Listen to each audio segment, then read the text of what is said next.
ప్రారంభింతుము. తండ్రి, కుమారుడు, పరిశుద్ధాత్మైన త్రియేక దేవుని నామం పేరిట క్రిస్మస్ తరువాతి ఆదివారపు ఆరాధనను ప్రారంభింతముగాక. ఆమేన్. దైవారాధన గ్రంథములో నుండి 79వ కీర్తన అందరం కలిసి పాడుకుందాం.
దైవారాధన గ్రంథంలో 21, 22 పుటలలో ఉన్న ఇంట్రాయిటెస్ ఫర్ క్రిస్మస్ సీజన్ ఆరాధనను అనుసరించము.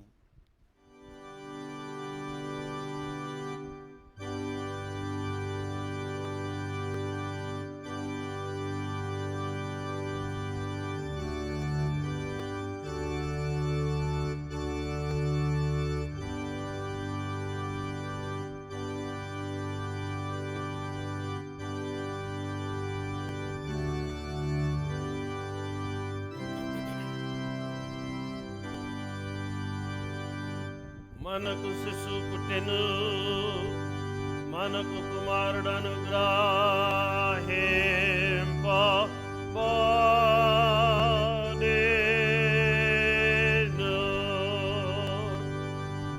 ఆయన భుజము మీద రాజ్యభారమును. ఆశ్చర్యకరుడు, ఆలోచనకర్త, బలవంతుడగు దేవుడు,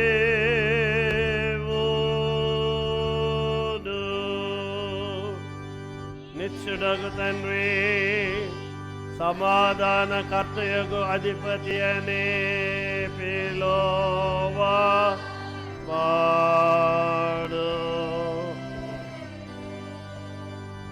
యెహోవా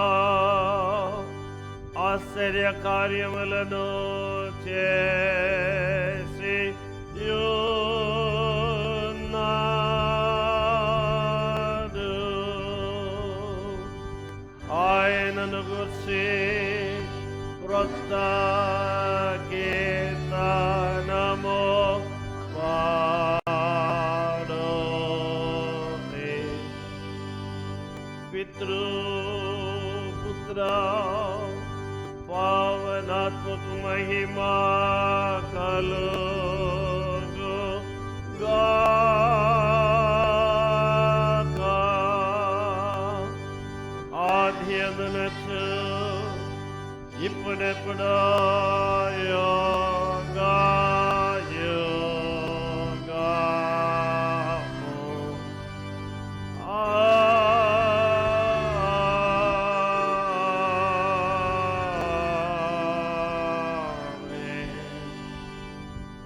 యెహోవా తన పరిశుద్ధాలయమందు ఉన్నాడు, కాగా సర్వలోకం ఆయన సన్నిధిని మౌనముగా ఉండునుగాక.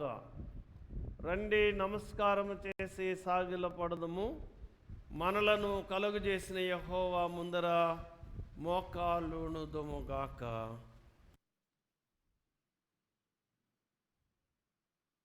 పాపం మోయు దేవుని యొక్క గొర్రెపిల్ల మా మీద కరుణింపుము. లోక పాపము మోయు దేవుని యొక్క గొర్రెపిల్ల మా మీద కరుణింపుము. లోక పాపము మోయు దేవుని యొక్క గొర్రెపిల్ల నీ నిత్య సమాధానం మాకెమ్ము. ఆమేన్. సర్వశక్తి గల దేవుడా, మా సృష్టికర్తవును రక్షకుడునైన వాడా, భేద దిక్కులేని పాపులమైన మేము మేమందరం మోకరించి మేము అశుద్ధ పాపకరమైన స్వభావము కలవారమై తలంపులతోనూ మాటలతోనూ క్రియలతోనూ నీకు విరోధముగా పాపములను చేసి ఉన్నామని ఒప్పుకొనుచున్నాము గనుక మేము నీ యొక్క తెలియని కనికరమును ఆశ్రయించి మా ప్రభువైన యేసుక్రీస్తుని బట్టి నీ కృపను వెదకి పొందుకోవచ్చున్నాం. దేవుడా, వేద పాపినైన నా యందు కరుణించుము.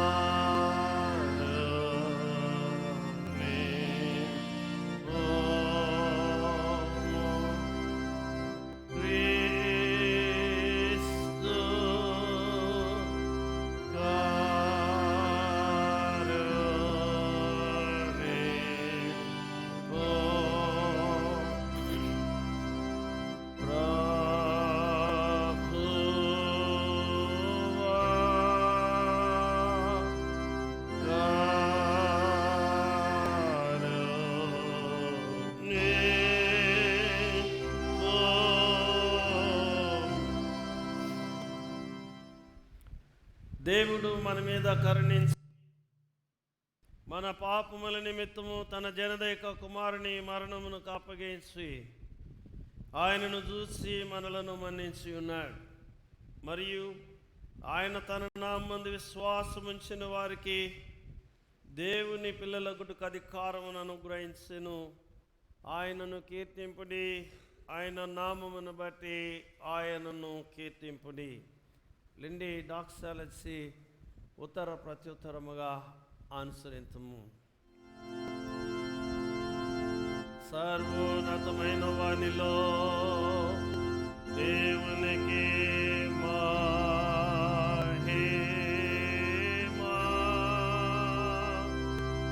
భూమి మీద సమాధానమును, మనుషుల యందు కటాక్షమును కలుగునుగా.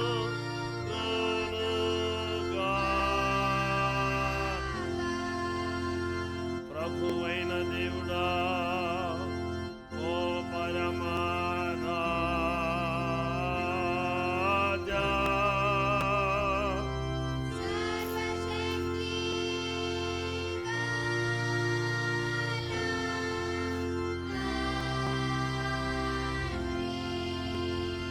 నిన్ను స్తుతించుచున్నాము, నిన్ను ఆరాధించుచున్నాము, నిన్ను మహిమపరచు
అది నా మార్గమునకు వెలుగై ఉన్నది.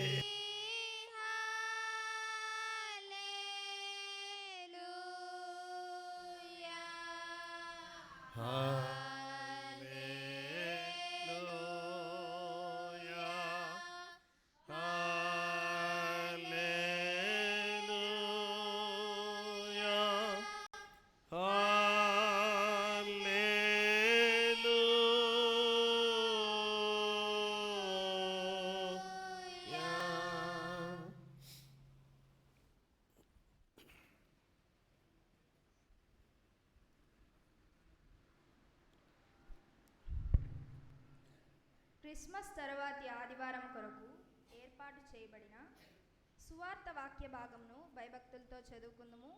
అది లూకా సువార్త 2వ అధ్యాయం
పరలోకమునకెక్కి సర్వశక్తి గల తండ్రి అయిన దేవుని కుడి చేతి వైపున కూర్చుని ఉన్నాడనియు, జీవించు వారికిని చనిపోయిన వారికిని న్యాయము తీర్చుటకును అక్కడ నుండి వచ్చననియు నమ్ముచున్నాను.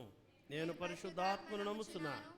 పరిశుద్ధ క్రైస్తవ సంఘము, పరిశుద్ధుల ఐక్యం, పాప పరిహారం, శరీర పునరుత్థానం, నిత్య జీవమును ఉన్నవని నమ్ముచున్నాను.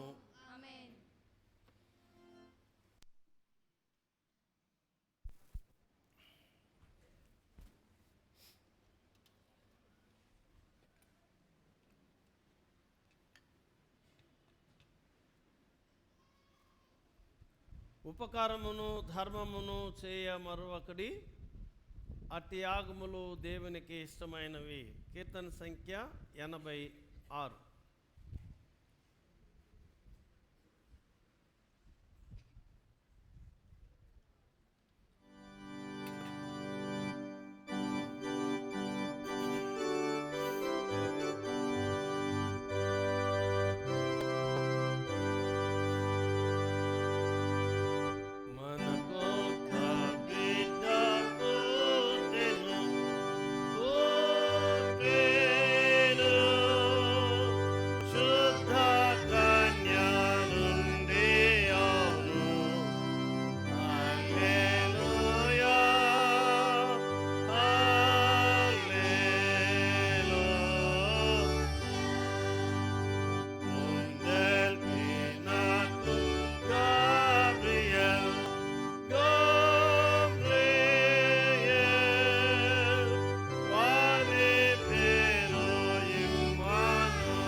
కృతజ్ఞత కానుక సమర్పించుకోరు వారు ఎవరైనా ఉన్న ఎడల ముందుకు రావాల్సిందిగా కోరుతున్నాను. లేని ఎడల సంఘ ప్రకటనలు తెలియచేయబడతాయి.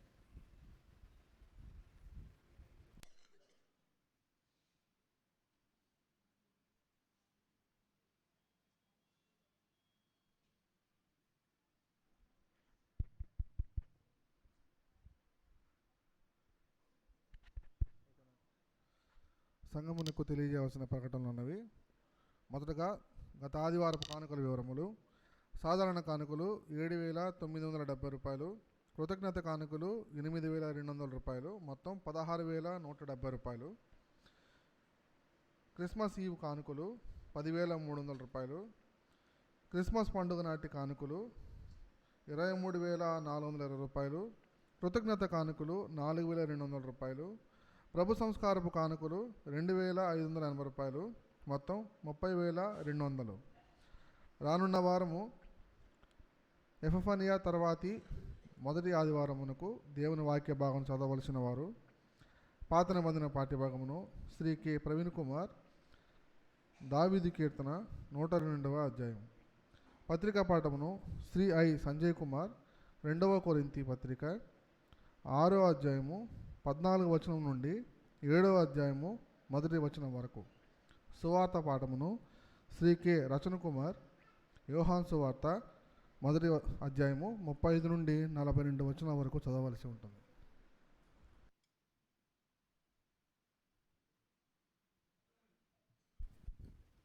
ఏమున్నాయి ప్రియులారా? మీకు ప్రోగ్రామ్ షీట్స్ ఇవ్వబడ్డాయి.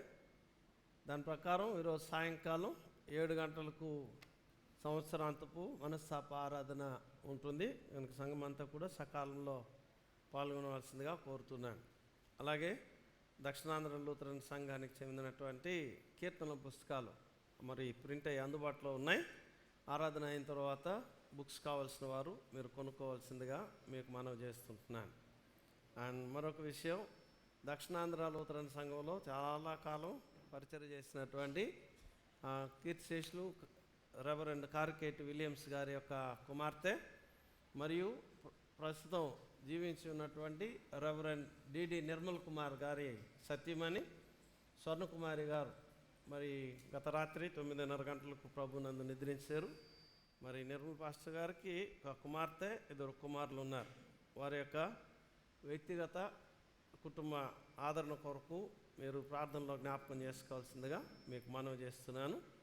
నిమిషం లేచి వారి కొరకు ప్రార్థన చేసుకున్నాం. స్తుతులకు పాత్రుడు అయిన మా దేవ, స్తోత్రాడు అయిన మా తండ్రి, నీ శ్రేష్టమైన నామం బట్టి నీకు వందనాలు. మహోన్నతుడు అయిన మా దేవ, మీ దాసరాలు మీ ప్రియ కుమార్తె స్వర్ణకుమారి గారిని గడిచినటువంటి రాత్రి మరణం ద్వారా మీరు మహిమలోనికి పిలుచుకున్నారు. నీకు వందనాలు తండ్రి. తనకు భూమి మీద మీరు అనుగ్రహించిన దీర్ఘాయు కొరకు, క్షేమం కొరకు నీకు స్తోత్రాలు. గౌరవనీయమైనటువంటి ఉపాధ్యాయ వృత్తిలో నమ్మకంగా పనిచేసి గౌరవప్రదంగా ఉద్యోగ విరమణ చేయడానికి మీరు కృపనిచ్చున్నారు. అలాగే శ్రేష్ఠులైనటువంటి తల్లిదండ్రుల గర్భంలో జనించి దేవా మరి నీ సేవకునికి భారీగా ఉండనట్లు మీరు నిర్ణయించారు. దాసుడు రెవరెండ్ డిడి నిర్మల్ కుమార్ గారితో జత చేయబడి కుటుంబ వ్యవస్థలో 3 సంతానాన్ని కలిగి ఉండడానికి కృపనిస్తున్నారు. మా దేవా నీ దాసరాలు మరి కొద్దిపాటి బలహీనత చేత, అనారోగ్యం చేత గత రాత్రి మరణం ద్వారా మహిమలోనికి పిలువబడ్డానికి మీరు అనుమతించారు. ఆమె ఆత్మను నీ ప్రోక్ష రక్తంతో కడిగి శుద్ధి చేసి నిత్యత్వంలో భద్రపరిచినామని నీకు వందనాలు. మరి ఈ దినం సాయంకాలం జరగనైన భూస్థాపన ఆరాధన విషయంలో కూడా మీ కృపను అనుగ్రహించండి. కుటుంబానికి రాదగిన ఆశీర్వాదం, దేవ ఆదరణ పరిపూర్ణంగా పరిశుద్ధాత్మ ద్వారా మీరు ఇచ్చి మీరు మహిమ పొందండి అని యేసు నామములో ప్రార్థిస్తున్నాం తండ్రి, ఆమేన్.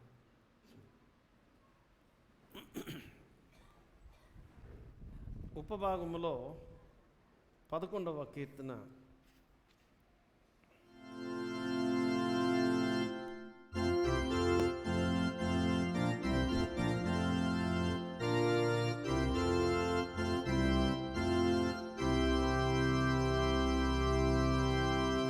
చిన్న దేవుడా స్వే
మన తండ్రి అయిన దేవుని నుండి ప్రభు అయిన యేసుక్రీస్తు నుండి మీకు కృపయు సమాధానమును కలుగునుగాక. ఆమేన్. ఈ దినం కొరకు చదవబడిన సువార్త వాక్య భాగములో నుండి 2 వచనములు చదువుకొని ధ్యానములోనికి ప్రవేశించుము. పరిశుద్ధుడైన లూకా రాసిన సువార్త 2వ అధ్యాయం 25వ వచనము మరియు 36వ వచనం. యెరూషలేమునందు సిమియోనను ఒక మనుష్యుడుండెను. అతడు నీతిమంతుడును భక్తిపరుడునైంది, ఇశ్రాయేలు యొక్క ఆదరణ కొరకు కనిపెట్టువాడు. పరిశుద్ధాత్మ అతని మీద ఉండెను. 36వ వచనం. మరియు ఆషేరు గోత్రీకురాలును పనుయేలు కుమార్తెయునైన అన్న అను ఒక ప్రవక్తి ఉండెను. ఆమె కన్యాత్వం మొదలుకొని 7 ఏండ్లు పెనిమిటితో సంసారం చేసి బహుకాలము గడిచినదై 84 సంవత్సరములు విధవరాయిలై ఉండి దేవాలయమును విడువక ఉపవాస ప్రార్థనలతో రేయింబగళ్ళు సేవ చేయుచుండెను. ఆమె ప్రార్థింతము. యెహోవా మా ప్రభువా, మా బలమా, మా ఆశ్రయ దుర్గమా, మా అందరి విమోచకుడా, నా నోటి మాటలు మా అందరి హృదయపు ధ్యానము నీ దృష్టికి అంగీకారము లగునుగాక. ఆమేన్. ప్రభునందు ప్రేమించబడిన ప్రియమైన క్రైస్తవ సంఘమా, ప్రభు అయిన యేసుక్రీస్తు నామములో మీకందరికీ శుభములు కలుగునుగాక. చదవబడినటువంటి ప్రత్యేకమైనటువంటి ఈ లేఖన భాగమును మనం గమనించినప్పుడు ఇక్కడ 2 ప్రముఖమైనటువంటి వ్యక్తులను మనం గమనిస్తున్నాం. వారిలో ఒకరు యెరూషలేమునందు సిమియోను అను ఒక మనుష్యుడు అని ఆయన గురించి వ్రాయబడింది. రెండవది పనుయేలు కుమార్తె అన్న అనబడు ప్రవక్తిని గురించి ఈ లేఖనంలో వ్రాయబడినట్టు మనం గమనిస్తూ ఉంటున్నాం. మొట్టమొదటిగా మనం గమనించినప్పుడు సిమియోనును గురించినటువంటి లేఖన భాగం ఏం చెప్తుంది అనంటే, సిమియోనును ఒక మనుష్యుడుండెను, అతడు నీతిమంతుడు భక్తిపరుడు అని పరిశుద్ధ గ్రంథం ఆయన గురించి తెలియజేస్తుంది. మరియు ఆయన వైఖరి ఎలా ఉందో పరిశుద్ధాత్మ దేవుడు ఇలా రాసి పెట్టారు. ఏమని రాశారు ఆ క్రింద వచనంలో అంటే, ఇశ్రాయేలు యొక్క ఆదరణ కొరకు కనిపెట్టుకున్నవాడు, పరిశుద్ధాత్మ అతని మీద ఉండెను, మరియు క్రీస్తు అను అభిషక్తిని చూడక పూర్వం నీవు మరణించు అని పరిశుద్ధాత్మ దేవుడే ఆయనకు అభయం ఇచ్చినట్టుగా లేఖనంలో మనం గమనిస్తూ ఉంటున్నాం. సిమియోనును గురించినటువంటి దృక్పథంలో అతడు భక్తిపరుడు నీతిమంతుడు అని పరిశుద్ధ గ్రంథంలో పరిశుద్ధాత్మ దేవుడు గ్రంథస్థం చేయించి పెట్టాడు మన కొరకు. సంవత్సరాంతపు దినాల్లో మనం ఉన్నాం. 2023వ సంవత్సరంలో ప్రవేశించినటువంటి వారిలో చాలామంది ఈ రోజుకి లేరు. సో మనం ఉన్నాం అని అంటే ఇది కేవలం మన యొక్క సామర్థ్యతను బట్టో, మన బలాన్ని బట్టో, ఆధిక్యతను బట్టో మనం లేవు. దేవుని యొక్క ఉచితమైన కృపను బట్టి మనం ఉన్నాం. దేవుడు ఇంకనూ మనలను కొనసాగింప చేయదలుచుకున్నాడు. ఇన్ అదర్ వర్డ్స్, మనతో దేవునికి అవసరత ఉంది కనుక భూమి మీద మనల్ని పెట్టాడు. ఆ అవసరత ఏంటో మనం గుర్తించుకున్న వల్ల. సో సంవత్సరం గడిచింది, మన బ్రతుకులో ఇన్ని సంవత్సరాలు గడిచాయి. అయితే రేపటి దినాన మనం దేవుని సముఖమందు నిలిచినప్పుడు జ్యేష్ఠుల సంఘం ఎదుట ఆత్మదేవుడు మనల గురించి ఈ మాదిరి సాక్ష్యం ఇస్తే అంతకన్నా భాగ్యం మరొకటి ఉండదు. ఇతడు భక్తిపరుడు నీతిమంతుడు అనేటటువంటి ఆ సాక్ష్యం జ్యేష్ఠుల సంఘం ఎదుట పొందుకోవడానికి మనం సిద్ధపడాలి. సిమియోను గురించినటువంటి మాటను చూస్తే నిండు వృద్ధాప్యంలో ఉన్నటువంటి ఈయన గురించి ఆత్మదేవుడు ఈ మాటలు పెట్టారు. బట్ ఆయన ఇంత వయసులో కూడా తను కనిపెడుతుంది ఏంటి అంటే, నేను బాగుండాలి, నేను బాగా సంపాదించుకోవాలి, నేను బాగా వృద్ధి చెందాలి, నా బిడ్డలు కుటుంబాన్ని నేను బాగా విస్తరింపజేసుకోవాలి. ఈ దృక్పథం లేశ మాత్రం ఆయనలో కనబడాల. అందుకే భక్తిపరుడు అని ఆయన గురించి రాశాడు. ఆయనలో ఉన్నదంతా ఒకటే, ఏంటనంటే ఇశ్రాయేలీలందరి యొక్క ఆదరణ కొరకు కనిపెడుతున్నాడు. ఆదరణ ఎవరికి అవసరం? నష్టపోయిన వారికి అవసరం, శ్రమల్లో ఉన్న వారికి అవసరం, దుఃఖితులుగా ఉన్న వారికి అవసరం. మరి దేవుని జనాంగం అంతా ఎలా ఉన్నారు అని అంటే, దేవుడు మాట్లాడనటువంటి సైలెంట్ ఇయర్స్లో వాళ్ళు ఉన్నారు, దర్శనాలు లేనటువంటి కాలంలో వాళ్ళు ఉన్నారు, ప్రవక్తలు లేనటువంటి పరిస్థితుల్లో ప్రజలు ఉన్నారు. సో అందువల్ల వారంతా దుఃఖముఖులుగా ఉన్నట్టు దేవుని యొక్క వాక్య భాగం తెలియజేస్తుంది. వారి ఆదరణ కొరకు ఈ వ్యక్తి కనిపెడుతున్నాయి. మనం కూడా బ్రతుకుతున్నాం భూమి మీద. మనం ఎవరి కోసం బ్రతుకుతున్నాం? మన పొరుగు వారి కోసం, మన కుటుంబీకుల కోసం, మనం ఉన్నటువంటి సమాజం కోసం, మనం ఉన్నటువంటి దేశం కోసం మనం ప్రార్థన చేయవలసినటువంటి వారమై ఉంటున్నాం. భారం కలిగి ప్రతి వ్యక్తి కూడా రక్షించబడాలనేటటువంటి తలంపుతో బ్రతకవాలి. వాడు ఎట్టబోతే నాకెందుకులే, నేను మాత్రం బాగుంటే చాలు అనుకునేటటువంటి స్వభావమే కానీ ఉంటే అది ఎంత మాత్రం దేవునికి ఇష్టమైనటువంటి కార్యం కాదు. లేఖనంలో సిమియోను గురించి చూస్తే అతడు ఇశ్రాయేలీల ఆదరణ కొరకు కనిపెడుతున్నటువంటి వ్యక్తి. ఆయన గురించి చెప్పబడింది, పరిశుద్ధాత్మ ఆయన మీద ఉండెను, దేవుని ఆత్మ చేత నింపబడినటువంటి వ్యక్తి. మనం ఇంతవరకు బ్రతుకుతానే ఉన్నాం. మనం ఎలా ఉన్నాం?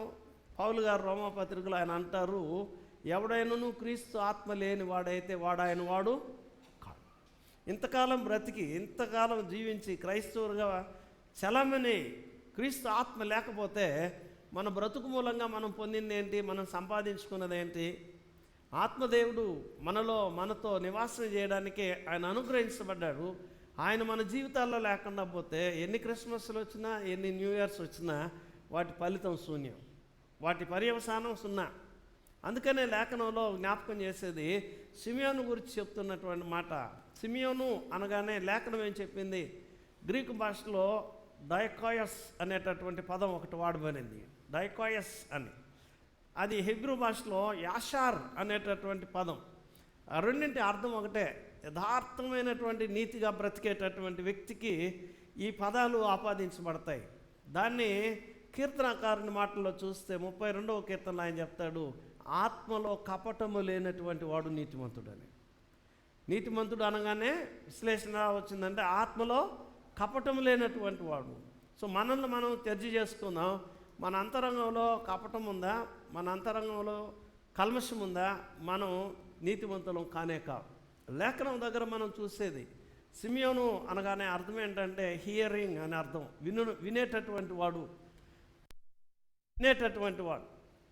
సిమియోను గురించి పరిశుద్ధాత్మ దేవుడు ఇంకొక సందర్భాన్ని జ్ఞాపకం చేశాడు. ఏంటో తెలుసా? నీవు క్రీస్తు అనే అభిషక్తిని చూడక పూర్వం నీవు మరణించవు అన్నాడు. ఎందుకు నీవు క్రీస్తుని చూడకముందు మరణించవు అన్నాడు? నిండు వృద్ధాప్యం వచ్చేసింది, మసక దృష్టి వచ్చేసింది, కళ్ళు కనబడడంలే. అలాంటి స్థితిలో కూడా ఇంకా ఆయన ఇశ్రాయేలు ఆదరణ కొరకు కనిపెడుతున్నాడు. మరియు క్రీస్తు అనే రక్షకుని కొరకు ఆయన కనిపెడుతున్నాడు. ఎందుకు ఆత్మదేవుడు ఆయన గురించి ఆ మాట చెప్పాల్సి వచ్చింది అంటే, ఈ చరిత్ర జ్ఞాపకం చేసుకున్నప్పుడు బైబిల్ హిస్టరీని, బైబిల్ అనేటటువంటిది మనం ఇప్పుడున్నట్టు బుక్స్లో రాయబడినటువంటిది ఏం కాదు. ఆ రోజుల్లో చర్మపు చుట్టల మీద, పెపైరస్ మీద రాయబడినటువంటి ఆ ప్రతులు ఉండేటివి. వాటన్నింటినీ సమీకరించి ఒక పుస్తకంగా గుట్టి తర్వాత కాలంలో, ప్రాచీన కాలంలో యూదులు దేవాలయంలో వాటిని వాడుకునేవారు. ప్రప్రథమంగా మరి లభించినటువంటి ఈ బైబిల్ గ్రంథపు చుట్ట, లెక్ స్క్రాల్స్ అని అంటారు. ఇవి కుమ్రాన్ కేవ్స్లో లభించినటువంటి ఆ చర్మపు చుట్టల మీద వ్రాయబడినటువంటి ఆ లేఖనం మొట్టమొదటిగా దొరికింది.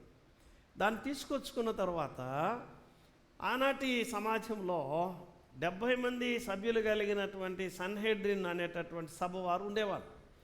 మోసే కాలంలోనే దేవుడు వారిని 70 మంది సభ్యులు నియమించారు. ఎందుకనంటే ఇశ్రాయేలు ప్రజలకు ఆలోచన చెప్పడానికి, సరైనటువంటి విధానంలో నడిపించడానికి మోసేకు సహకారులుగా 70 మందిని ఆలోచనకర్తలను దేవుడు ఏర్పాటు చేయమన్నాడు.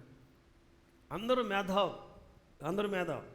ఆ మేధావుల సభ అలా కొనసాగుతుండగా క్రొత్త నిబంధన కాలానికి వచ్చేటప్పటికీ సిమియోను కూడా ఆ సభలో ఒక సభ్యుడు, నిండు వృద్ధాప్యం కలిగినటువంటి ఒక సభ్యుడు. ఈ చర్మపు చుట్టల మీద రాయబడినటువంటి ప్రతులు ఉన్నాయే, ఇవి ఎవరికి మట్టు వాళ్ళు అవి తర్జుమా చేయడం ప్రారంభించారు.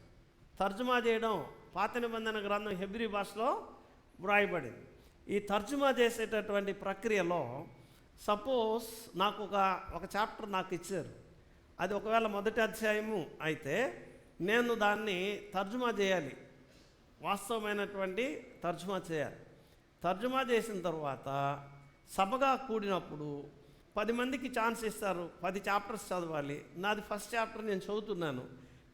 ఫస్ట్ చాప్టర్ నేను ట్రాన్స్లేట్ చేసింది నేను చదివితే కూర్చున్న 69 మంది కూడా దాన్ని యాక్సెప్ట్ చేయాలి. 69 మంది కూడా దాన్ని అంగీకరించాలి. ఆ ట్రాన్స్లేషన్, ఈ ట్రాన్స్లేషన్ కరెక్ట్ అని. లేకపోతే ఆ చిన్ని సెంటెన్స్లో కూడా ఈజ్ వాస్ అనేటటువంటి మిస్ అయితే అర్థమే మారిపోతుంటుంది, అర్థం మారిపోతుంది. సో అందుకని ప్రతి చిన్న అక్షరం కూడా చాలా నిశితంగా పరిశీలన చేసి ట్రాన్స్లేట్ చేయవల. అలా చేస్తున్నటువంటి సందర్భంలో సిమియోను గారికి ఆయన ట్రాన్స్లేట్ చేయడం, ఆయనకు వచ్చినటువంటి పాఠ్య భాగం చూసినప్పుడు ఆయన ఇదిగో కన్యక గర్భవతి అయి కుమారుని కనును అనేటటువంటి ఆ పదం రాయడానికి తన మనసు అంగీకరించలేదట. తన మనసు అంగీకరించలేదు. ఎందుకు అనంటే నిష్ఠాగరిష్టమైనటువంటి యోధా సాంప్రదాయంలో వాళ్ళు ఉన్నారు. ఇంతకు పూర్వం ఎన్నడూ కూడా కని విని ఎరుగినటువంటి సందర్భం మరి ఇక్కడ ట్రాన్స్లేట్ చేయవలసి వచ్చింది. కన్యక గర్భం ధరించడం అనేది తను ఎప్పుడు వినలా, తన అనుభవంలో తను ఎప్పుడు చూడలే. కానీ ఈరోజు ట్రాన్స్లేట్ చేయాల్సి వచ్చింది, మనసు అంగీకరించలే. కాబట్టి ఆయన తర్జుమా చేసేటప్పుడు ఆయన ఇలా రాసుకున్నాడట, ఇదిగో స్త్రీ గర్భము ధరించి కుమారుని కనును అనే పదం ఆయన స్వహస్తాలతో ఆయన రాసుకున్న వ్యక్తి ఆ తర్వాత ఆయన వంతు వచ్చినప్పుడు సభలో నిలబడి చదవడానికి ఆయన నిలిచి చదువుతున్నప్పుడు ట్రాన్స్లేషన్ యాజ్ ఇట్ ఈజ్గా చదివాడు ఆయన. ఇదిగో కన్యక గర్భవతి.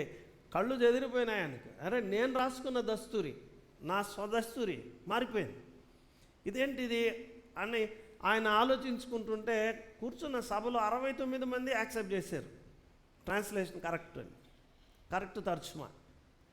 కానీ ఈయన అందరూ అంగీకరించిన ఆయన మనస్సాక్షి మాత్రం గద్దిస్తుంది. అరే ఇదేంటిది, ఈ తర్జుమా ఎలా వచ్చింది, ఇలా ఎలా తర్జుమా అయింది, నేను ఎప్పుడు విననటువంటి సంఘటన నేను ఒప్పుకోవాల్సి వచ్చింది, నేను ఎప్పుడు చూడనటువంటి సందర్భాన్ని నేను అంగీకరించాల్సి వచ్చింది. ఇది మనసులో తనకు వేదనగా ఉందట. ఆ కారణాన్ని బట్టి ఆత్మదేవుడు తనకు బయలుపరిచాడట, సిమియోను నీవు వినేవాడివి కదా, ఆయన పేరుకు అర్థం ఏంటి, వినుడువాడు, వినేవాడివి కదా, ఎందుకు సందేహించావు? ఆత్మదేవుని తర్జుమానే నువ్వు సందేహించావు కాబట్టి అది కార్యరూపం జరిగే వరకు నీవు చనిపోవు, ఆ సందర్భాన్ని నువ్వు చూస్తావు కనులారా అన్నాడట. అందుకనే ఆ 8 దినాల బాలుడైనటువంటి శిశువును యోసేపు మరియలు దేవాలయంలో తీసుకొని వచ్చినప్పుడు సిమియోను చేతుల్లోనికి ఇచ్చారు. ఆయన ఆ బిడ్డను తడివి చూసి ఏమన్నాడు ఆయన, నాథా ఇప్పుడు నీ దాసుని సమాధానంతో పోనిస్తున్నావు. నాథా అంటే అర్థం ఏంటంటే నాదుడా, నా భర్త, నా యజమాని అని దాని అర్థం.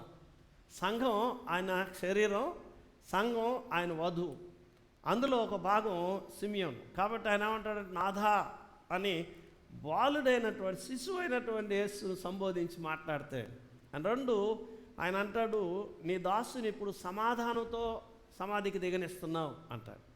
లేఖనం ఏం చెప్పిందంటే ఎవడైనా సరే సమాధానంతో సమాధికి దిగకపోతే వాడికంటే పడిపోయిన పిండం మేలు అంటాడు.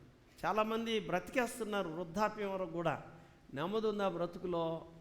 వ్యక్తిగత జీవితంలో నెమ్మది ఉందా? కుటుంబ జీవితంలో నెమ్మది ఉందా? సంఘ జీవితంలో నెమ్మది ఉందా? నెమ్మది లేని బ్రతుకులు బ్రతికేస్తున్నాం. ప్రియులారా ఆలోచన చేయండి. దావీదు గారికి ఒకానొక సందర్భంలో ఒక శత్రువు కనబడ్డాడు, వాని పేరు షిమి అన్నారు. దావీదు గారు వెళ్తూ ఉంటే తిడతా వచ్చాడు, దావీదు ఏమనలే. దావీదు కాలము అయిపోవచ్చినప్పుడు సొలొమోనుతో మాట్లాడుతూ ఆయనతో చెప్పుకొచ్చాడు, ఇదిగో పలానోడిని నిట్ట అని చెప్తూ అది వాడిని మాత్రం సమాధానంతో సమాధికి దిగనివ్వక ఏం చేయాలో నీకు తెలుసు అంటాడు. అని అర్థమైంది కదా. సో ఇప్పుడు ఒక వ్యక్తి ఇంత బతికి నెమ్మది లేని బ్రతికితే, నెమ్మది లేకుండానే చచ్చిపోతే అతనికంటే అదనమాట సంగతి కదా. కాబట్టి బ్రతుకు దగ్గర మనల్ని మనం పరిశీలన చేసుకోవాలి. మనం ఎలా ఉన్నాం, మనం ఒకరితో ఒకరికి సమాధానం ఉందా, మన చుట్టూ ఉన్న వారితో మనకు నెమ్మది ఉందా, సమాధానం ఉందా? ఇలా నెమ్మది లేని బ్రతుకు ఎంతకాలం బ్రతికి మాత్రం ప్రయోజనం ఏంటి? ఎంతకాలం బ్రతికి మాత్రం మనం సంపాదించుకునేదేంటి? ఈ బ్రతుకు మూలంగా మనం ఏమి సంపాదించుకుంటున్నాం? పౌలు గారు ఇప్పుడే చెప్పినటువంటి లేఖను బిడ్డలు చదివారు. భూమి మీద మన నివాసమైన గుడారం శిథిలమైపోతుంది, దేవుని చేత కట్టబడినటువంటి నివాసంలోనికి మనం వెళ్ళాలి. మరి ఆ నివాసం స్వతంత్రించుకోవాలనంటే ఇక్కడ ఉండగానే మనలో మనకు సమాధానం ఉండాలి, పొరుగువారితో సమాధానం ఉండాలి, దేవునితో సమాధానం ఉండాలి. ఇలా లేకపోతే ఆ బ్రతుకు మూలంగా ప్రయోజనం ఏమీ లేదు. అది తెలుసు కాబట్టే సిమియోను, నాదా ఇప్పుడు నీ దాసుని సమాధానంతో పోనిస్తున్నావు, నెమ్మదిగా నేను సమాధికి వెళ్తాను ఇంకా అని హృదయాన్ని నిబ్బరపరుచుకునే పరిస్థితిని పరిశుద్ధాత్మ దేవుడు సిమియోనుకు ఇచ్చినట్టుగా లేఖనంలో మనం గమనిస్తుంటున్నాం. పాత నిబంధనలోని విశ్లేషణ ఏంటి అని అంటే, ఆజ్ఞలు పాటించడం, ఆజ్ఞానుసారంగా బ్రతకడం మాత్రమే నీతిని ఆపాదిస్తుంది అనేది కాదు. ఆజ్ఞ ఎంత అవసరమో మన చర్యలలో, మన కార్యములలో కూడా వాటిని అనుసరించి బ్రతకడం అనేటటువంటిది సిమియోను దగ్గర మనం నేర్చుకుంటున్నాం. అలాగే దేవుని యొక్క సకలమైనటువంటి ఆజ్ఞల చొప్పునను కార్యముల చొప్పునను నీతిగా బ్రతికినటువంటి ఎలిజబెత్ జకర్యాలను గురించి కూడా పరిశుద్ధాత్మ దేవుడు మంచిగా ఆయన రాసి పెట్టారు. వారేంటి అని అంటే వారు నీతిమంతులై ఉన్నారు అని.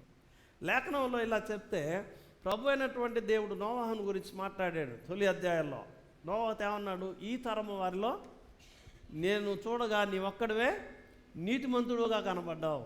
ప్రియులారా, ఆలోచన చేయండి, అది ఎంత భాగ్యమైనటువంటి ప్రశంస. సో ఇప్పుడు బ్రతుకుతున్నాం మనం, మనల గురించి ఆత్మదేవుడు ఈ మాట చెప్పగలిగితే, ఈ తరం వారిలో నేను చూడగా, ఇదిగో నీ ఇంటి వారిలో, నీ ఇంటి పేరు వారిలో నేను చూడగా నీవు నీతిమంతుడు, నువ్వు భక్తిపరుడు అని దేవుడు నీ గురించి చెప్పగలిగితే అంతకంటే భాగ్యం, ఐశ్వర్యం ఇంకొకటి లేదు, అంతకంటే భాగ్యం లేదు. సో ఇక్కడ నోవాహును గురించి ప్రభు మాట్లాడాడు. అలాగే తర్వాత అధ్యాయాలకు వస్తే ఆదికాండములోనే అబ్రహాముతో మాట్లాడాడు దేవుడు. అబ్రహామును దేవుడు నీతిమంతుడని తీర్చాడు. ఎందుకు అని అంటే ఆయన దేవుని యొక్క మాటకు లోబడ్డాడు, దేవుని ఆజ్ఞను అనుసరించి బ్రతకడం నేర్చుకున్నాడు. ఆయన చట్టబద్ధమైన శాసనం లేదు, కానీ ఆయన మాటే ఆజ్ఞగా పాటించి నడుచుకున్నటువంటి అబ్రహాము నీతిమంతుడుగా ఆయన ఉన్నాడు. దావీదు విషయానికి వస్తే ప్రభు అయినటువంటి దేవుడు దావీదుని ఏమని మాట్లాడాడు అంటే, నా హృదయానుసారుడు అన్నాడు. అంటే హృదయంలో కల్మషం లేకుండా దేవుని అనుసరించినటువంటి వ్యక్తి అతడు నీతిమంతుడు అనేటటువంటివి. సో ఇప్పుడు ఆలోచించండి, ఒక నోవాహుకు ఆపాదించిన నీతిమత్వం, లేక అబ్రహాముకు ఆపాదించిన నీతిమత్వం, దావీదుకు ఆపాదించిన నీతిమత్వం, ఇవన్నీ కళ్ళబోసినటువంటి వ్యక్తి ఎవరు అని అంటే క్రొత్త నిబంధనకు వస్తే ఆయన సిమియోను అనేటటువంటి మాట. ప్రియులారా, ఆలోచన చేయండి, ప్రభు అయినటువంటి దేవుడు మనల్ని పెట్టాడు.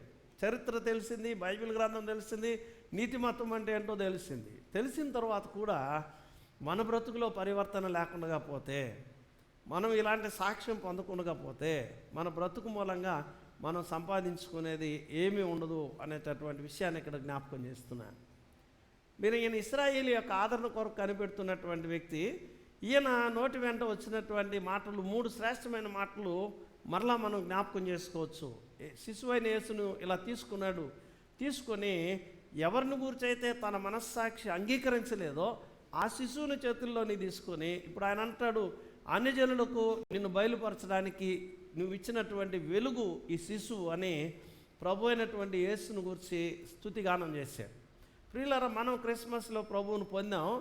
ఈ క్రిస్మస్లో క్రీస్తు యేసు జనన అనుభవానికి మనం వచ్చినాం, సంబరపడ్డాం. కానీ అన్యజనులకు బయలుపరచడానికి వచ్చిన వెలుగైనటువంటి యేసు నీ జీవితాన్ని వెలిగించాడా? నీ జీవితం ద్వారా వేరొకరు వెలిగించబడే పరిస్థితి మన బ్రతుకులో ఉందా? ఇది మనల్ని మనం జడ్జి చేసుకోవాల్సినటువంటి విషయం.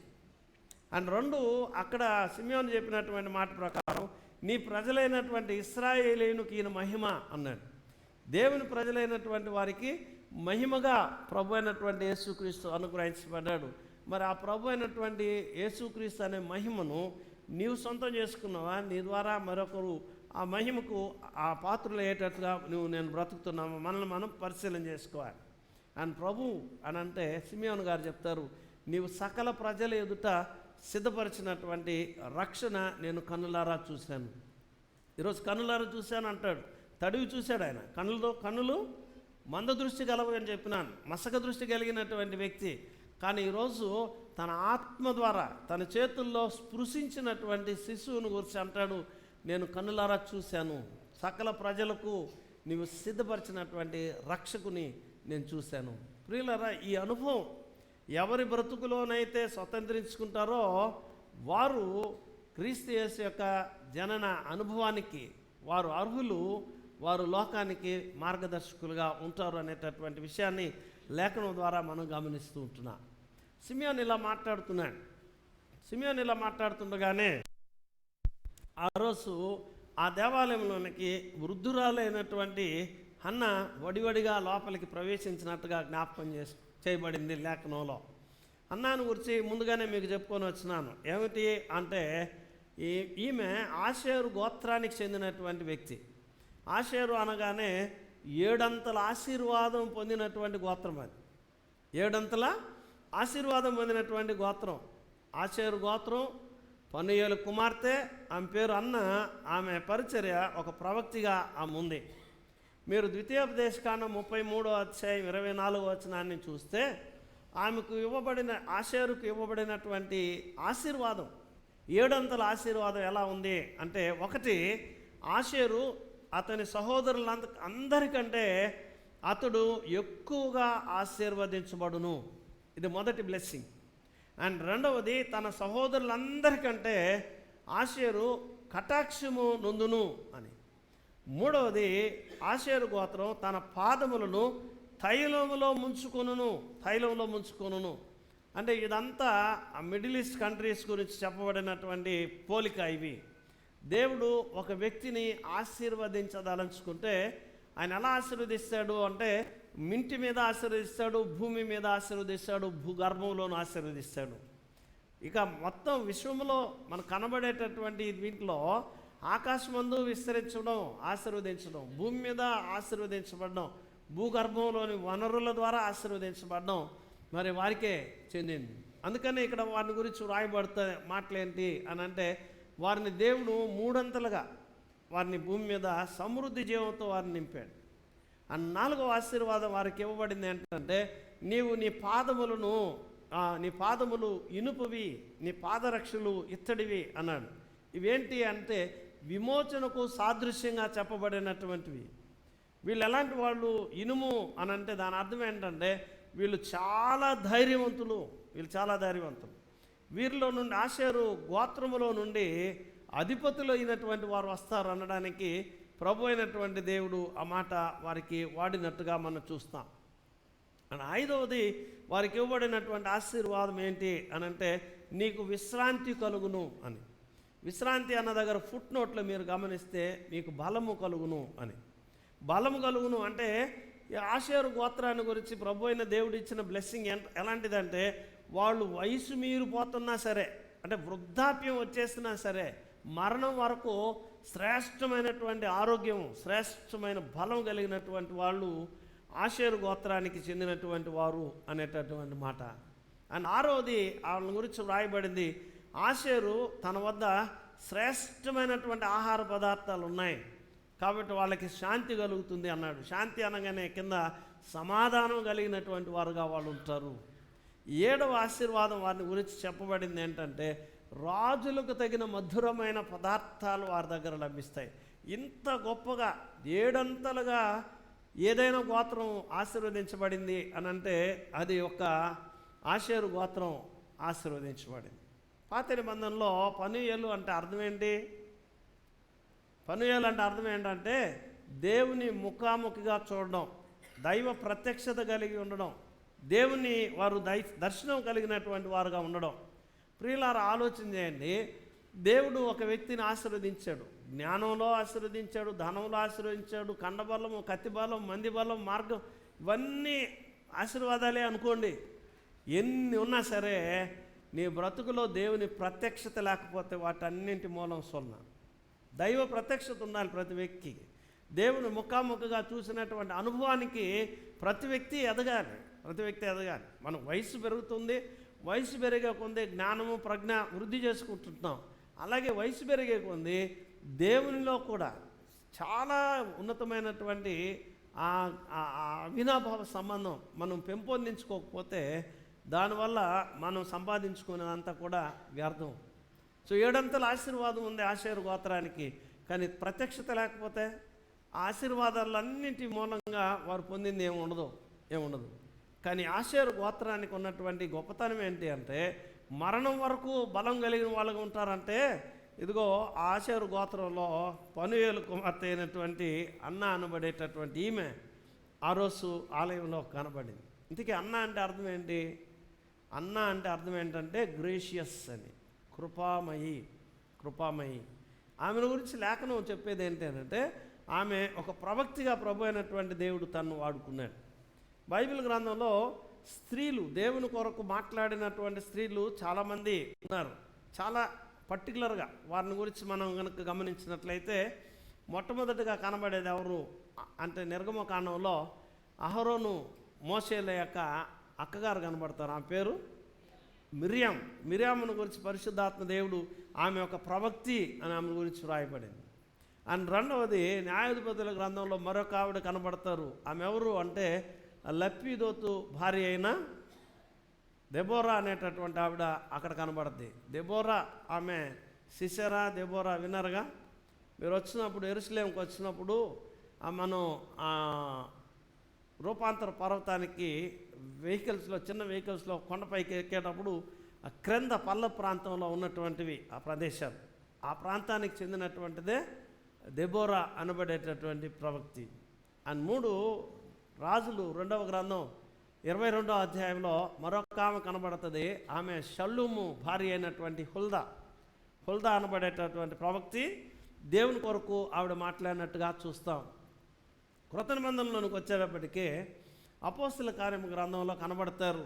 21వ అధ్యాయంలో సువార్థికుడైనటువంటి ఫిలిప్పు, ఆమెకున్నటువంటి 4 కుమార్తెలు వారు ప్రవచించేటటువంటి వరము కలిగినటువంటి వారుగా ఉన్నారు. సో దేవుని కొరకు ఆసక్తి కలిగి ఈ ప్రవచనాలు చెప్పినటువంటి వారిలో చాలామందిని లేఖనంలో మనం నోటీస్ చేయొచ్చు. అయితే పర్టికులర్గా ఇక్కడ అన్నాను గురించి ఎందుకు జ్ఞాపకం చేశాడు ఆత్మదేవుడు అని అంటే, పాత క్రొత్త నిబంధనల మధ్య 400 సుదీర్ఘ సంవత్సరాలు సైలెంట్ ఇయర్స్ జరిగాయి. ఆ నిశ్శబ్ద సంవత్సరాల కాలంలో దేవుని కొరకు బ్రతికినటువంటి వారు ఉన్నారు. దగ్గర నిరీక్షణతో బ్రతికారు. ఇందాక సిమియోను ఎలాగా ఇశ్రాయేలు ఆదరణ కొరకు కనిపెడుతున్నాడో, అదే రీతిగా అన్న అనబడేటటువంటి ప్రవక్తి కూడా ఆసక్తిగా దేవుని ప్రజల కొరకు, వారి విమోచన కొరకు ఆవిడ కనిపెడుతున్నట్టుగా లేఖనంలో చూస్తాం. ఎంతకాలం అంటే 84 సుదీర్ఘ సంవత్సరాలుగా ఆమె దేవాలయమును విడువక రాత్రింబగళ్ళు ఉపవాస ప్రార్థనలతో ఆమె గడపడం అనేటటువంటిది ఆమెను గురించి పరిశుద్ధాత్మ దేవుడు చెప్పాడు. 104 సంవత్సరాల వయోవృద్ధురాలి కన్యత్వాన్ని పరిశుద్ధాత్మ దేవుడు ఇక్కడ జ్ఞాపకం చేయడంలోని ఉద్దేశం ఏంటి అని అంటే, ఆమెను గురించి రాయబడింది, ఆమె బాల్యం 13 సంవత్సరాలు పరిశుద్ధంగానే గడిచిందట. ఆ తర్వాత వివాహమైంది, 7 ఏళ్ళు భర్తతో కాపురం చేసింది, 7 సంవత్సరాలు ఆమె వివాహ జీవితంలో పరిశుద్ధురాలుగానే బ్రతికిందట. ఆమె యొక్క వివాహ జీవితంలో పరిశుద్ధంగా బ్రతికింది. అట్ ద ఏజ్ ఆఫ్ 20 తన భర్త చచ్చిపోయాడు. యవ్వన ప్రాయంలో 20 ఏళ్ళ ప్రాయంలో తన భర్త చనిపోతే ఆమె తిరిగి 104 సంవత్సరాల వయసు వచ్చే వరకు పరిశుద్ధంగా దేవాలయాన్ని అంటిపెట్టుకొని బ్రతికింది. ఆమె దేవాలయానికి వచ్చేటటువంటి వారికి అందరికీ పరిశుద్ధులకు సేవ చేయడం, వారి పాదాలు కడగడం, వారికి భోజనాలు వడ్డించడం, ఇంతేకాకుండా ఉపవాసంతో, కన్నీళ్లతో, జాగారంతో దేవుని కొరకు కనిపెట్టినటువంటి ప్రార్థనా యోధురాలు అన్న సామాన్యమైన సంగతిగా ఈ రోజుల్లో మనం చూస్తున్నాం. చాలా పాపం పెచ్చిమీరిపోయినటువంటి పరిస్థితిని మనం గమనిస్తూ ఉన్నాం. టీవీలో కూడా చాలా ప్రోగ్రామ్స్ వస్తున్నాయి. ఏదో అప్పుడప్పుడు ఈ వాట్సాప్లో, ఈ ఫేస్బుక్లో చూస్తుంటా, అందమైన జీవితం ఒకటి, ఇంకా రకరకాల సినిమా యాక్టర్స్ కొంతమంది ప్రోగ్రామింగ్ చేస్తున్నారు. భార్యాభర్తలను కలపడం, కుటుంబ వ్యవస్థలో వారికి ఉన్నటువంటి మనస్పర్ధలు తీసేయడం, ఇలాంటి పరిస్థితి. మోస్ట్ ఆఫ్ ద కేసెస్ ఏంటనంటే ప్రతి కేసు ఎలా కనబడుతుందంటే భర్త ఉండగానే వేరొకరితో సంబంధ బాంధవ్యాలు, లేక భర్త ప్రమేయం లేకుండానో ఉండో భార్య వేరొక రీతిగా బ్రతకడం, ఈ పరిస్థితులే ఎక్కువ. ఎంత దౌర్భాగ్యకరమైనటువంటి పరిస్థితో. ప్రియులారా, ఆలోచన చేయండి. యవ్వన ప్రాయంలో 20 సంవత్సరాల ప్రాయంలో తన భర్త చనిపోతే నిష్ఠ కలిగి దేవుని కొరకు బ్రతికినటువంటి ప్రతిష్ఠించుకున్నటువంటి స్త్రీగా అన్నాను గురించి లేఖనంలో మనం గమనిస్తాం. చాలామందిని మనం ఆలోచన చేస్తే పౌలు గారు ఈ ఏరియాలో ఒక మాట మాట్లాడతారు. ఏంటి అంటే హెబ్రీ పత్రిక 13వ అధ్యాయం 4వ వచనం ఏంటి? పెళ్లి పత్రికల మీద రాస్తాం మనం. ఏమని బాగా చెప్పండి, కొంచెం నాకు తెలియదు అనుకొని చెప్పండి. అంతకు మించి సౌండ్ పెంచలేరా? కొంచెం వాల్యూమ్ పెంచి చెప్పండి. Very good. అంతవరకే ఆపేస్తే ఎట్టా? పాన్పు నిష్కల్మషమైనదై ఉండవలను. ద బెడ్ అన్డిఫైల్డ్ అని రాయబడింది. Bed undefiled, పాన్పు నిష్కల్మషమైనది. పాన్పు నిష్కల్మషమైనది అంటే అర్థం ఏంటి? What does it mean? దాని అర్థం ఏంటి? వివాహం పరిశుద్ధమైనది, ఘనమైందే. పాన్పు నిష్కల్మషమైనది అని అంటే పౌలు గారి మాటలు ఎలా విశ్లేషించబడతాయంటే, పడక మీద ఉండే భార్య భర్తతో, భర్త భార్యతో ఉండి వారు మానసికమైనటువంటి వ్యభిచారులుగా కనబడతారు అంటాడు. అంటే భర్త ప్రక్కలోనే ఉన్నారు, భార్య ప్రక్కలోనే ఉన్నారు, కానీ వారి ఆలోచనలు వేరొక చోట సంచరిస్తున్నాయి. వీళ్ళని ఏమన్నారు పౌలు గారు అంటే మానసిక వ్యభిచారులు అన్నారు. ఆలోచన చేయండి, ఎంత భయంకరంగా ఉంటుంది ఆ మాట వినడానికి. ఆ మాట వినడానికి ఎంత భయంకరంగా ఉంటుంది. మరి అట్ ద ఏజ్ ఆఫ్ 20 తన భర్త చనిపోతే ఆమె నిష్ఠ కలిగి బ్రతికింది అని అంటే సామాన్యమైనటువంటి సంగతిగా, ఎంత పరిశుద్ధంగా దేవుని కొరకు బ్రతికిందో. అందుకనే ఆత్మదేవుడు ఆమెను ఇక్కడ గురించి ఆ పరిశుద్ధ గ్రంథంలో ఆమెను గురించి చాలా గొప్పగా రాశారు. ఆమె బాల్యంలోనూ పవిత్రురాలు, వివాహ జీవితంలో 7 ఏళ్ళు పవిత్రురాలు, భర్త చనిపోయింది మొదలుకొని నిండు వృద్ధాప్యం వరకు, మరణం వరకు అంత బలం కలిగిందైనా సరే, అంత ఆరోగ్యం కలిగిందైనా సరే, ఆమె వేరొక థాట్ లేకుండా, లోక సంబంధమైన తలంపులు లేకుండా, మానసికమైన వైకల్యం లేకుండా దేవుని కొరకు నిష్ట కలిగి బ్రతికినటువంటి జీవితం ఆమెను గురించి మనం గమనిస్తున్నాం. ఇప్పుడు మనల్ని గురించి మనం ఆలోచించుకుందాం.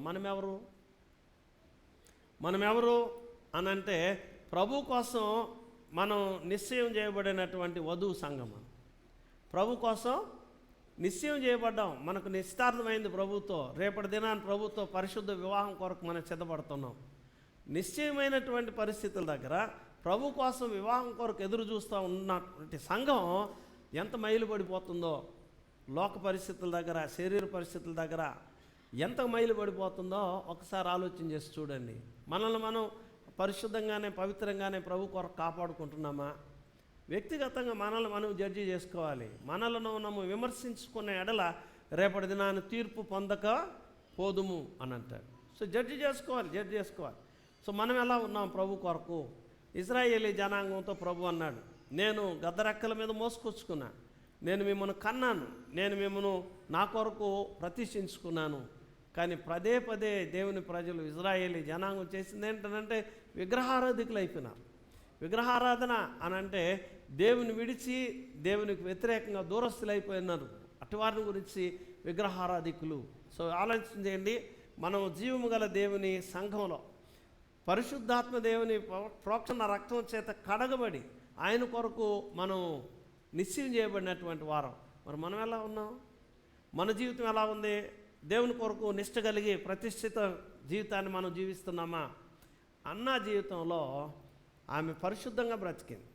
ఇంకో మాట చెప్పాలి అని అంటే ఆమె జీవితంలో అత్యంత అవసరమైనటువంటిది దేవాలయం. ఆమెకు ఉన్నటువంటిది అత్యంత అవసరత ఏంటంటే దేవాలయాన్ని విడవక ఆమె దేవుని సందులో ఆమె బ్రతికింది.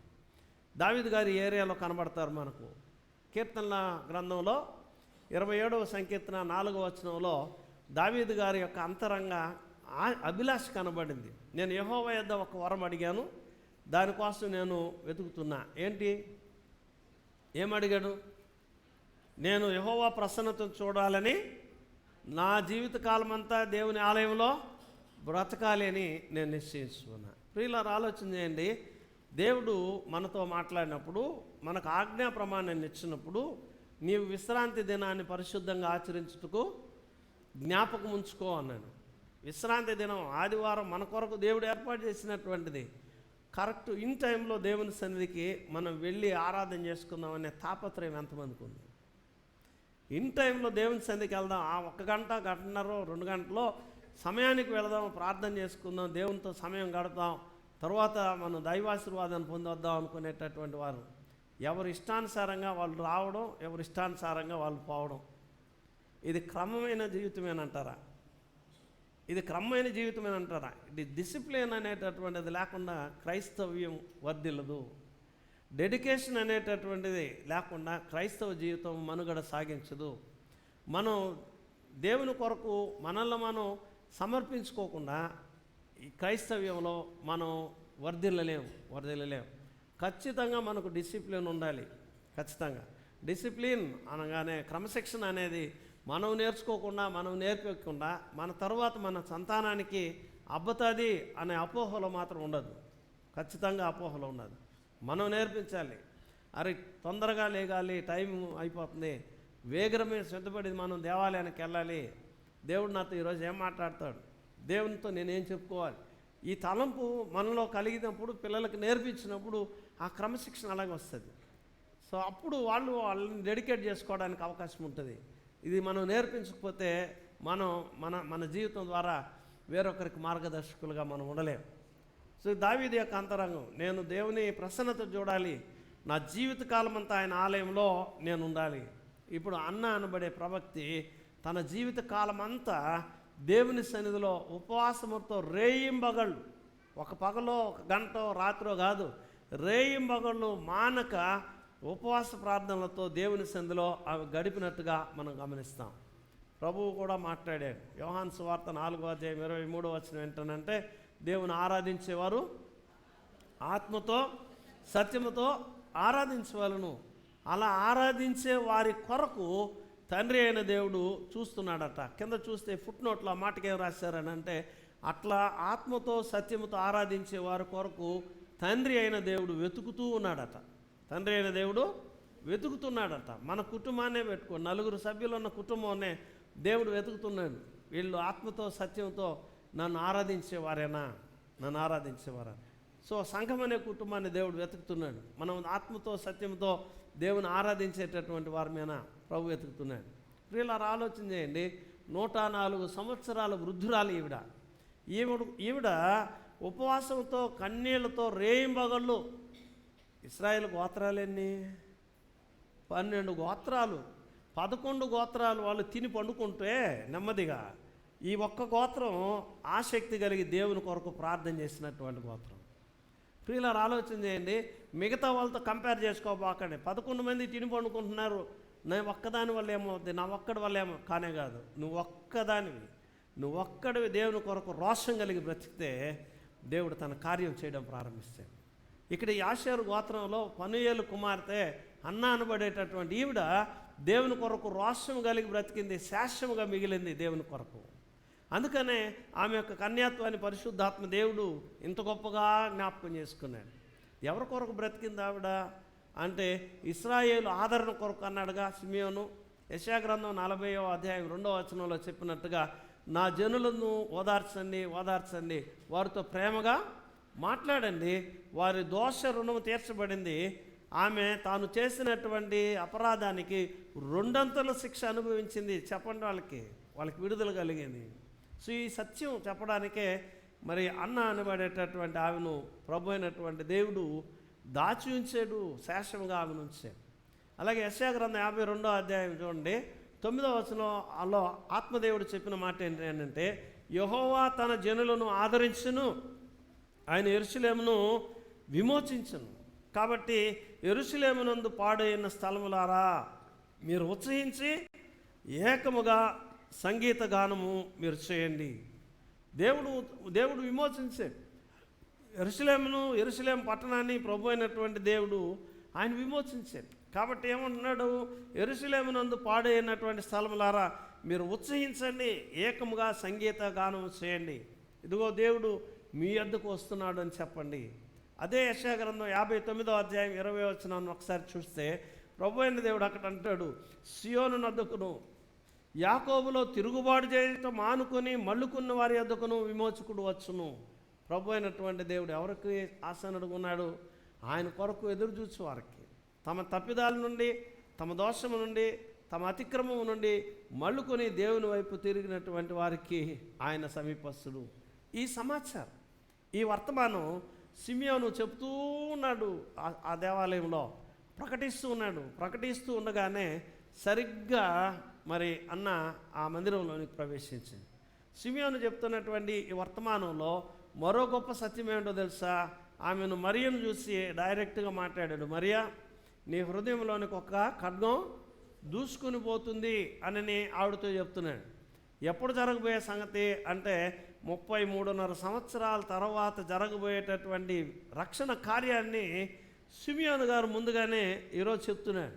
రక్షకుడు వచ్చాడు, ఆయన ఇచ్చేటటువంటి రక్షణ ఇలా ఉండబోతుంది అని అంటే, నీ హృదయంలోనికి ఒక ఖడ్గం దూసుకొని పోతుంది, అంత నరకయాతన, కడుపు కోత నీవు అనుభవించవలసి ఉంటుంది అని ప్రభు అయిన దేవుడు సిమియోను ద్వారా ఆమెతో మాట్లాడుతున్న గడియలోనే మరి అన్న అనబడేటటువంటి ఈవిడ దేవాలయంలోనికి వచ్చింది.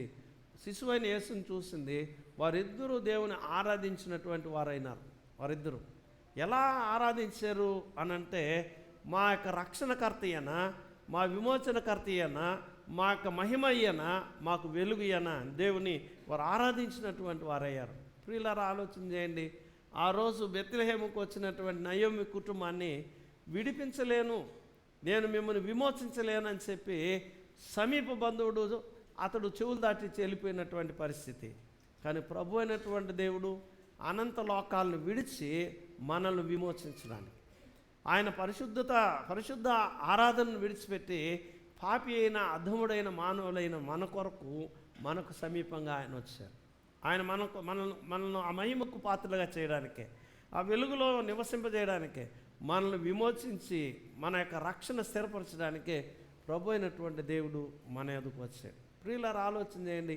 ఇంత గొప్ప రక్షణ దేవుడు మనకిచ్చిన తర్వాత, ఈ సంవత్సర కాలం అంతా దేవుని యొక్క రక్షణ కాపుదల మనం అనుభవించిన తర్వాత, సంవత్సరాంతపు గడియల్లో ఉన్న నేను మనల్ని మనం యథార్థంగా పరిశీలన చేసుకొని, మన మార్గములను దిద్దుకొని, మన కార్యాలు చక్కబెట్టుకొని, మన శిలువను మనం ఎత్తుకొని ప్రభువై ప్రయాణం చేయడానికి, నూతనమైన మనసుతో, నూతనమైన భక్తితో, నూతనమైన జీవితాలతో క్రొత్త సంవత్సరాన్ని ఆస్వాదించడానికి పరిశుద్ధాత్మ దేవుడు తన దివ్య సహాయం, తన నడిపింపు మనకు అనుగ్రహించి కాపాడును గాక. ప్రార్థన చేసుకుందాం.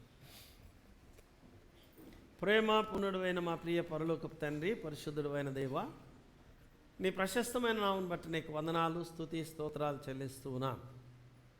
మహోన్నతుడైన మా తండ్రి, 11 గోత్రాల వారు నిమ్మలంగా ఉంటే విమోచకుని కొరకు, రక్షకుని కొరకు, ఇశ్రాయేలు ఆదరణ కొరకు, వారి యొక్క మహిమ కొరకు, వారి యొక్క జీవితాలు వెలిగింపబడాలని ఆసక్తి కలిగి రేయింబవలు ఉపవాసంతో ప్రార్థించుకొస్తున్నటువంటి అన్న అనబడే ప్రవక్తిని ఈరోజు మీరు మా దృష్టికి తీసుకుని వచ్చారు.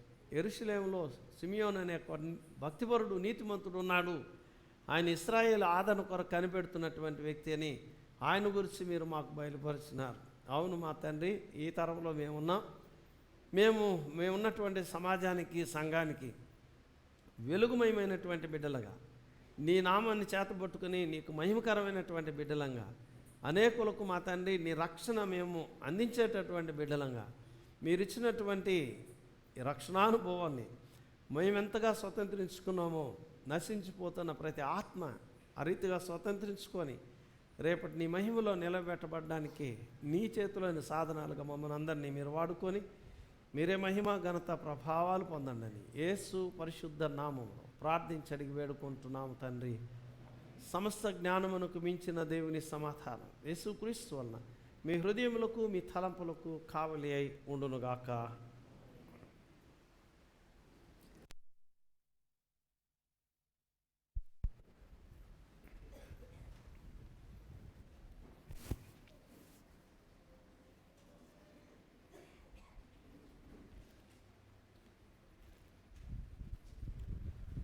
ప్రియులారా, గమనించండి. ఈరోజు సాయంకాలం సరిగ్గా 7 గంటలకు ఆరాధన ఉంటుంది. సంఘం అంతా పాల్గొనవలసిందిగా కోరుతున్నాను. అలాగే క్రిస్మస్ సమయంలో పేదలైనటువంటి వారికి మరి వస్త్రాలు ఇవ్వడం జరిగింది. మరి ఇంకా కొన్ని ఉన్నాయి. ఎవరైనా ఒకవేళ అర్హులైన వారు ఉంటే మీరు ఆరాధన అయిన తర్వాత ఈరోజు కానీ లేక రేపు కానీ మీరు వాటిని పొందుకోగలరని మీకు మనవి చేస్తున్నాను. కీర్తన సంఖ్య 75.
ప్రార్థించుము. స్తుతులకు పాత్రుడైన మా దేవ, స్తోత్రాడువైన మా తండ్రి, పరిశుద్ధుడా, మహోన్నతుడా, జీవాధిపతి, నీ శ్రేష్టమైన నామం బట్టి నీకు వందనాలు, స్తోత్రాలు చెల్లిస్తూ ఉంటున్నాం. ఆరోగ్యకరమైన ఈ సంవత్సరాంతపు పరిశుద్ధ దినములో మీరు మమ్మల్ని ప్రవేశపరిచినందులకై నీకు వందనాలు నాయనా. మరి ఈ దినాన్ని చూడాలని కోరుకున్న వారిలో కొందరు ఈ దినాన్ని భూమి మీద లేకుండా పోయారు. మా ప్రభువా, మేము ఉన్నతులము, ఘనులము, శ్రేష్ఠులమని కాదు, మా భక్తి వలన, నీతి వలన కాదు, కేవలం నీ ఉచితమైన కృపను బట్టే మీరు మమ్మల్ని భూమి మీద ఇంకా ఉంచారు. పరిశుద్ధుడైన మా దేవా, మా ఎడల మీరు కనపరుచున్న ప్రేమ కొరకు, నీ వాత్సల్యత కొరకు, నీ అనురాగం కొరకు నీకు వందనాలు, స్తోత్రాలు చెల్లిస్తున్నాం. మహోన్నతుడైన తండ్రి, మా అందరి జీవితాల్లో కార్యం జరిగించండి నాయన. నిజమైనటువంటి మారు మనసు, రక్షణానుభవం, పశ్చాత్తాపం నీ బిడ్డలైన మా జీవితాల్లో అనుగ్రహించండి. ప్రతి కుటుంబాన్ని దీవించండి, ఆదరించండి నాయన. ఎవరికి ఏది అవసరమో, ఏది మాన్యమో, ఏది నీ కృపకు అనుకూలమో, అంగీకార యోగ్యమో ఆ మంచి పరిస్థితులను ప్రభువా మీరు దయచేయండి అని మనం చేసుకుంటున్నాను. సంఘాన్ని దీవించండి, సంఘంలో ఉన్న కుటుంబాలను దీవించండి. దక్షిణాంధ్ర లూథరన్ సంఘాన్ని, అందులో ఉన్నటువంటి గురుమండలాలు, గురువులు, వారి కుటుంబాలు 50 మంది విశ్వాసులను దీవించండి నాయన. సార్వత్రిక క్రైస్తవ సంఘాన్ని ఆశీర్వదించి కాపాడండి. పరిశుద్ధుడైన మా తండ్రి, మా అందరికీ కావలసినటువంటి వాక్యానుసారమైన జీవితం, రక్షణార్థమైన మారు మనసు నిండారుగా నీ బిడ్డలైన మాకు మీరు దయచేయండి అని మనం చేసుకుంటున్నాను. పరిశుద్ధుడైన మా దేవా, తినుటకు తిండి, ధరించుకున్నట్టుకు వస్త్రం, ఉండటానికి నివాసం లేక బాధపడుతున్న బిడ్డలను జ్ఞాపకం చేసుకొని మీ గుప్పిలు ఇప్పి వారికి సమృద్ధిగా దయచేయండి. ఓడ మునిగిన వారిని దయచేయనివ్వండి, సకల గర్భలకు సంతోషకరమైన కాన్పుడు దయచేయండి. మహోన్నతుడైన మా దేవా, నీ బిడ్డలైనటువంటి మా అందరి జీవితాలు మరి మా తండ్రి వాక్యానుసారంగా ఉండటానికి సరిదిద్దండి. మా తప్పులు ఏంటో, మా దోషం ఏంటో, మా అపరాధం ఏంటో, పాపం ఏంటో, అవిధేయత ఏంటో, అతిక్రమం ఏంటో మేము గుర్తించుకొని పశ్చాత్తాపడి మారుమనసు పొంది నాయన నూతన వస్త్రం కొరకు మేము సిద్ధపడేలాగా సహాయం చేయండి. కూడి వచ్చిన ప్రతి ఆత్మను మీ సన్నిధిలో ఎత్తుపడుతుండగా మీ కన్ను దృష్టి మా మీద ప్రసరింపజేసి మీ చేతులెత్తి మమ్మల్ని ఆశీర్వదించి సమాధానంతో మమ్మల్ని సాగనంపమని మా ప్రభువును ప్రియరక్షకుడనైన యేసు పరిశుద్ధ నామంలో ప్రార్థించి అడిగి వేడుకుంటున్నాము తండ్రి. పరలోకమందున్న మా తండ్రి, నీ నామం పరిశుద్ధపరచుకొనుగాక, నీ రాజ్యం వచ్చునుగాక, నీ చిత్తం పరలోకం జరుగునట్లు భూమి మీదను జరుగునుగాక. మా ఆహారం నేడు మాకు దయచేయము, మా యెడల అపరాధం చేసిన వారిని మేము క్షమించిన ప్రకారం మా అపరాధం క్షమించుము. మా శోధనలోనికి తేక దుష్టుని తప్పించుము. రాజ్యమును శక్తియు మహిమయు నిరంతరం నీవే నాశనమి. ఆమేన్. ప్రభు నిన్ను ఆశీర్వదించి నిన్ను కాపాడును గాక. ప్రభువు నీకు తన సన్నిధిని ప్రకాశింపజేసి నిన్ను కరుణించును గాక. ప్రభువు నీ మీదికి తన సన్నిధి కాంతిని ఉదయింపజేసి నీకు సమాధానము కలుగ చే